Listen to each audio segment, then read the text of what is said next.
Radio 2M. Yacine Zizi a 2 minutes pour les énerver. Alors je regarde rien qu'à tes yeux que t'es déjà très énervé, genre le mec gonflé à bloc. Oui, c'est ça. Non, c'est vrai, ça va parler de ça un petit peu. François Michelin, tu connais?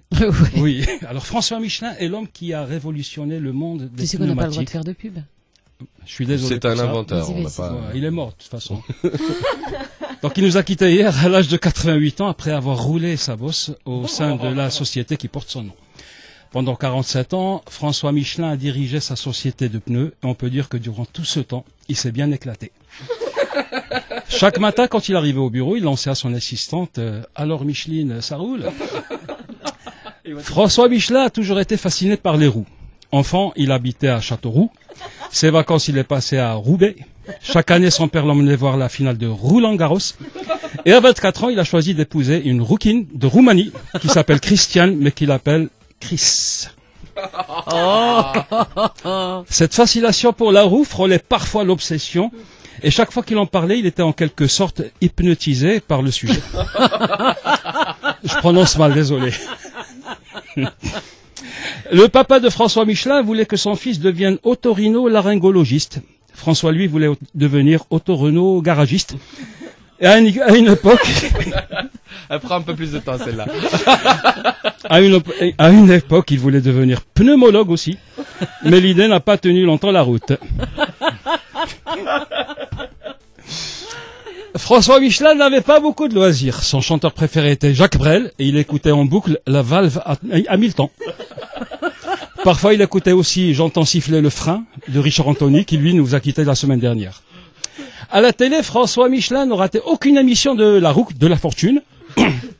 Mais le reste du temps, il bossait comme un malade. Et durant les 47 années qu'il a passé comme patron du groupe Michelin, il était toujours gonflé à bloc. Mais à la fin de sa vie, il était un peu crevé. Il était toujours sous pression. Et une fois par mois, il allait consulter son psy pour un petit équilibrage. Si certains nient aujourd'hui encore l'existence des chambres à gaz, si d'autres préfèrent faire chambre à part, François, lui, a toujours eu un faible pour les chambres à air. Là, je sens que Fia va pousser un cric. Mais tiens, bon, oui, voilà, c'est presque fini, je vais essayer de ne pas trop déraper. François Michelin aimait ses ouvriers, et chaque fin d'année, il envoyait à chacun d'eux une jolie carte avec écrit dessus « Bonne année ». Il était bon, mais il n'hésitait pas à licencier ceux qui lui envoyaient une carte avec écrit dessus « Goodyear ». Non, ça, il supportait pas. Parfois, il humiliait ceux qui travaillaient pour lui et sa femme lui disait souvent mi-figue, Michelin. Tu es trop dur, François. Tu blesses tout le monde. Mais à côté de ça, il était généreux et comme ses pneus, il adhérait à toutes les causes.